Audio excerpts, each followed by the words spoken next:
Okay, some more wisdom of Pam Shaw from my notes that I took. She's retiring in January, December 31st, as an active national. So all her words, I've been following her since about 2001, 2002, that long, 20 some odd years. She's been one of my mentors. So let's go to page number 2, so part 2. We believe, then we behave, and then we become.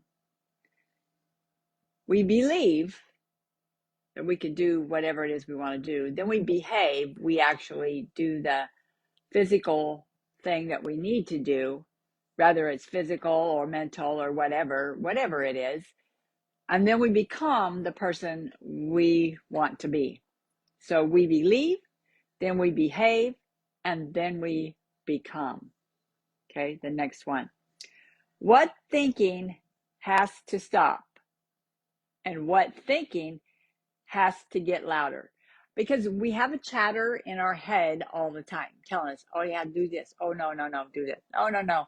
Oh, well, maybe not. Maybe God didn't tell you this. Maybe, well, we have chatter. So what thinking has to stop? The negative thinking has to stop. And the positive thinking, what thinking has to get louder? You have to have the positive. I'm always saying, listen to positive stuff. Listen to the $1 Million Message. Listen to the positive stuff. I'm always saying that. But you got to know how I think. I go through the same things that you guys do. I really do. And I get the chatter in my head. I'm talking with my hands. I get the chatter in my head, just like you. And so I have to actually stop, and then I talk to God to get my positive thinking going on the right track so it can get louder. Okay, so what good habits do you have? And what bad habits you don't want anymore, or you don't want anyone to know? So what good habits do you have, and what bad habits you don't want anyone to know that you do? Okay, what good habits do you have? Okay, so I've got to take charge of my inspiration every single day. You do. You do. I'm just giving you words of wisdom. You have to take charge of you. If you don't inspire you, listening to somebody else is not going to inspire you. You have to learn how to inspire yourself and then listen to somebody to confirm the inspiration and the positivity that you need. So you need to learn how. It's a learning habit. You need to learn how to inspire yourself, whether it's a daily affirmation, getting into the word and believing what God says about you. Do you know what God says about you? He says you are beautifully and wonderfully made. Everyone has a gift inside, and every gift is different. Every gift is different. Are you walking in your gifts? Okay, so stack your habits. Oh, I love to stack my habits. I don't know about you. Do you know about stacking your habits? Um, Stack your habits. That means like what I do for a habit is I set my thyroid medication out by my sink, by my water glass, so I know what I have to do when I first get up in the morning is take my thyroid medication, and my water to heat up is there, and I put it on to heat up so I can have my lemon water. So I stack my habits that I know I need to do. Okay, so stack your habits. Good stacked habits minimize your thinking and conserve your brain energy. That's like, you know what? I'm going to confess, uh, I have trouble figuring out what I'm going to wear the next day. Am I going to the gym? Am I not going to the gym? So I'm trying to stack my habits. Monday, Wednesday, and Friday, I go to the gym, set my gym clothes out. This next week, my schedule's going to change. I will be taking kids to school and picking kids up. So my schedule's changing. So what I can do is drop the kids off at school, go to the gym, and then come home. So I'll have my gym clothes laid out. So that's another habit stacked. So I'm going to have my thyroid medication, heat up my water, have my lemon water, get my face together, get dressed, and get the kids ready for school, and then take them. Okay. So stack your habits, and it conserves, because it drains my brain if I have to think, what am I going to wear? Oh, I don't know. But you know what? Pam Shaw, she works out 5-6 days a week, and she lays her workout clothes. So she grabs them first thing in the morning when she stacks her habits. So, okay, so destiny or determination. Your next determines your now. You get that? You want your destiny or determination? Your next determines your now, what you're going to do now, so your destiny is better. Life rarely changes in a positive way, and we know that, without an increase in responsibility. So if you want a positive way in your life, you have to increase your responsibility. And so that's going to determine your destination. Okay, so another one. Mindset over circumstances. It's all in your mind. It's what you tell yourself. No, I mean, the whole world can be crumbling around you, but it's what you tell yourself is how you're going to come out and how you're going to respond. I'm just saying. It is. So if you keep telling yourself, woe is me, then pretty soon, woe is going to be me. But if you keep telling yourself, okay, see the light, see the good that's in everything that's going on around you. Okay. So mindset over circumstances. Circumstances or consequences. Circumstances or consequences. The consequences happen because you don't do what God told you to do. So your mindset over your circumstances, and your circumstances, or you're going to get the consequences. When God tells you to do something and you don't do it, you're going to get the consequences. Just saying. I can't even tell you. That's just how it works out. Never believe every stupid thought that you think.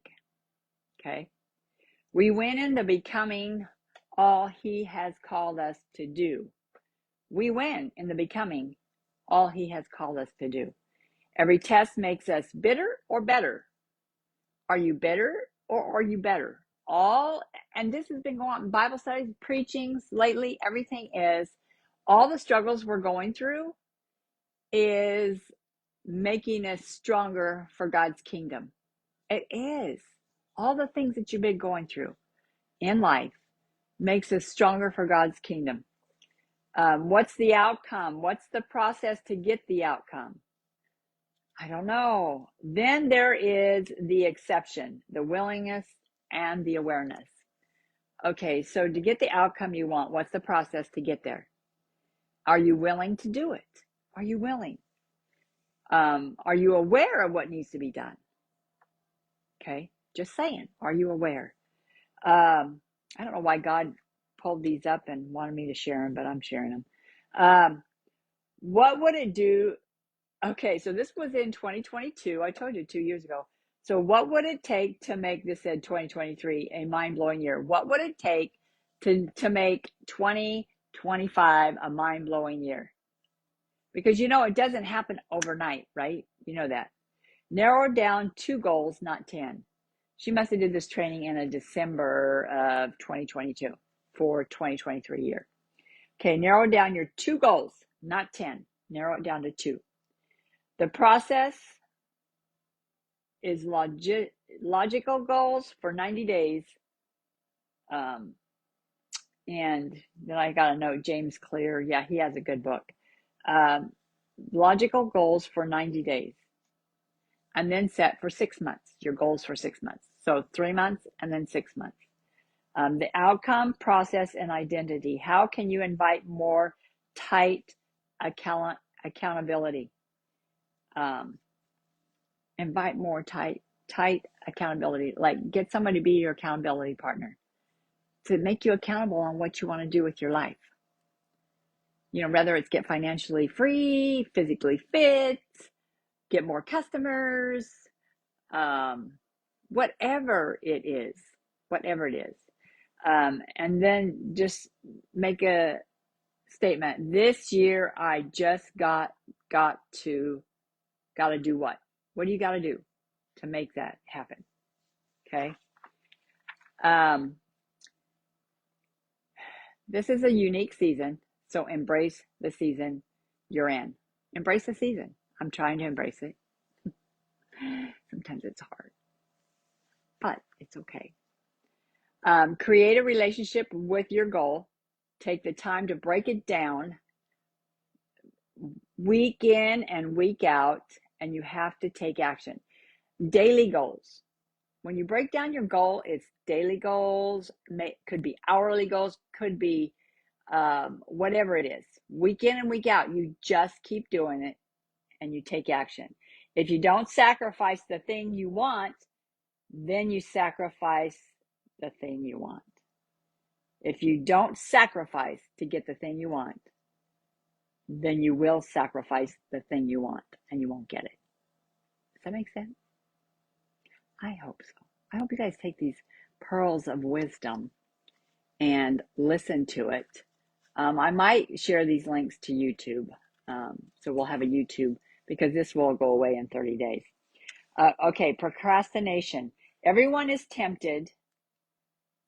Hire delegated help. Everyone is tempted with procrastination. Everyone. Not just you, not just me. Everyone. I'll just put this off. And I've done it because even back over here, the stuff I'm doing, I have to put what's most important thing to do to get it done, to make the contacts, to do the things. Okay? So it's all doable and it's all fixable. You can get it done, and maybe you need some help. Maybe you need a housekeeper. Maybe you need someone to help you get the kids to school and pick them up from school. Maybe you need help. Okay, gardener, whatever it is. We have a gardener and we have a housekeeper. She came yesterday. Maybe she doesn't do the job that as perfect as I would do it, but you know what? It's done. It's done good enough to live in. So quit being OCD. There's no one to replace you. There's no one gonna, time, Pam Shaw told us a long time ago, time in one area is time away from another. What are you choosing to do? If you're choosing to cook and bake and do all of the things instead of make a post on social media or pick up the phone and call a customer, break it down. I have to break it down to where I'm actually texting 10, not an hour, not making phone calls for an hour, not texting for an hour. I have a limit, one page of customer calls to make. And then I'll go do something and I'll come back, one more page. So break it down. It's all doable. It's all fixable. Confidence is key. Allow to get confidence. Allow yourself to get confidence, to grow through the learning process. The grow through the learning comes from doing, and it's lost through lying.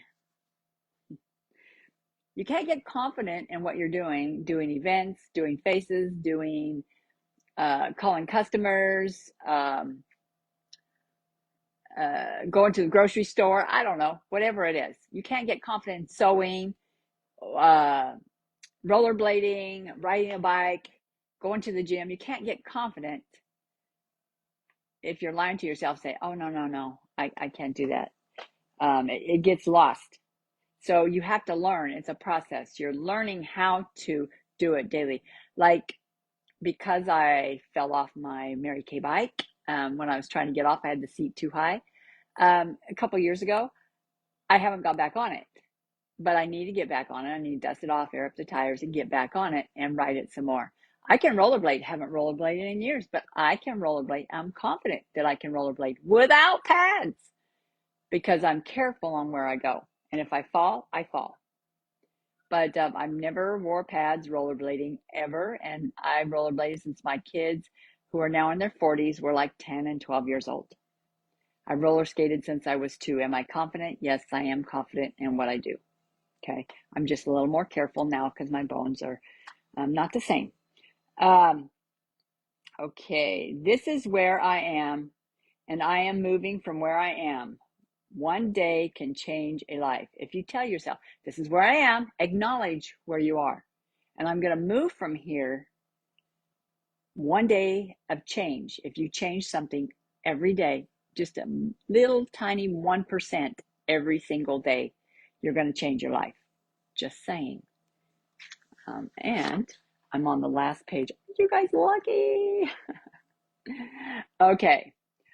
Goals have to be well thought out. So whatever your goals are, whether you want to be debt free, you want to lose 40, 50, 100 pounds, or you want to eat healthier, whatever your goal is, um, you want to get a job, whatever your goal is, know your why. When your what and your why are clear, the how doesn't matter. When your what and your why are clear, the how doesn't matter. How you're going to get there doesn't matter. So the what you're going to do and why you're going to do it is clear. You'll figure it out.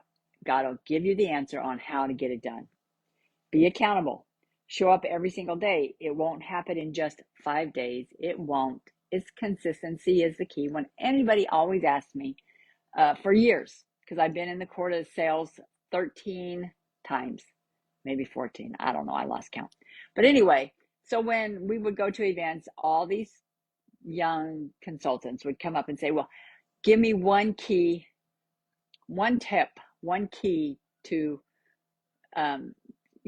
tip to help me. I said, be consistent. You know what? Even when I was working 60 hours a week, and some of you always heard that, you already heard this, I was working 60 hours a week, night shift, consistency. I still made the phone calls.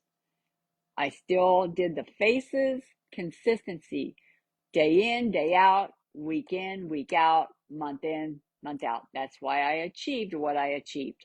Now I need to get back into that process because I got a little comfortable and I'm not where I want to be. God's shifting me in another direction. Okay, so number one is my decision, my one thing, work, personal life, and business. So make your decision for one thing in your work, your personal life, and your business. 2, trust the process. 3, integrate the habits that you need to take. Integrate the habits. 4, track them and be committed to your goal. 5, connection and accountability. Find an accountability partner. Run the race that God has called you to run. Okay? Okay, guys, I hope you enjoyed this little tidbits, wisdom, words of wisdom from Pam Shaw. I wrote them down. I don't know why I pulled them out. I pulled them up somewhere, and I thought, I need to train on this because you guys need to know you're not the only one going through stuff. You're really not. Everyone goes through stuff. I wouldn't want your stuff that you're going through, and you wouldn't want my stuff either because everybody's stuff is different, and it's all stuff. But just know you can navigate through it, okay? Just ask God to give you whatever it is, your goal. Ask Him to give you the direction. Ask Him to give you the how it's going to get done, the what, the why, all of that. Ask Him. He'll tell you if you listen. If you stop long enough to listen, He'll tell you. Guys, have a blessed Saturday. I got lots of stuff to do and I got wrapping to do. See you later.